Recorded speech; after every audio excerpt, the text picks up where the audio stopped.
dump ng ilegal, gobyerno pouco está basic está desmantelar.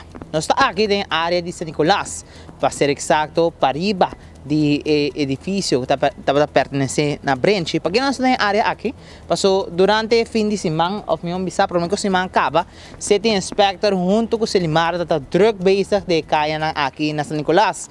Onde com vários dias acaba, nós sabemos que queda notificar de diferente dump ng ilegal que gente está basic cria aqui de kaya na San Nicolás. Entre outros, tem Verete, tem kaya St. Kitts, tem kaya St. John, tem outro kaya ng Tambe, entre outros St. Martin Street, e também aqui din kaya ng San Nicolás, cerca de Animir Mansion ng kuting na San Nicolás.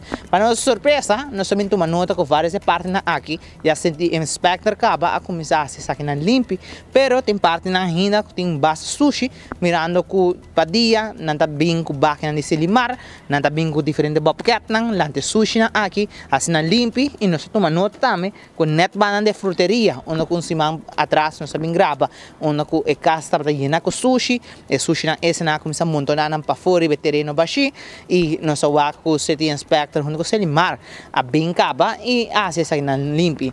Tem mais área também para riba de brug ko gente também está cria dump ng ilegal ko palay ta castigável ta questão de guarda na suara pa momento com gente garanang e pa nos exponer também pa sina stop que fechoria ng aqui mirando que não somente bota susciando nos duas islas de Aruba pero está criando área peligroso tanto para habitantes ng como persona nang está frequentar din área ng aqui mirando que o resushi na kita mundo nang qualquer persona ta passa tira algo sin na candela que ta cria peligro também para casa de outro gente.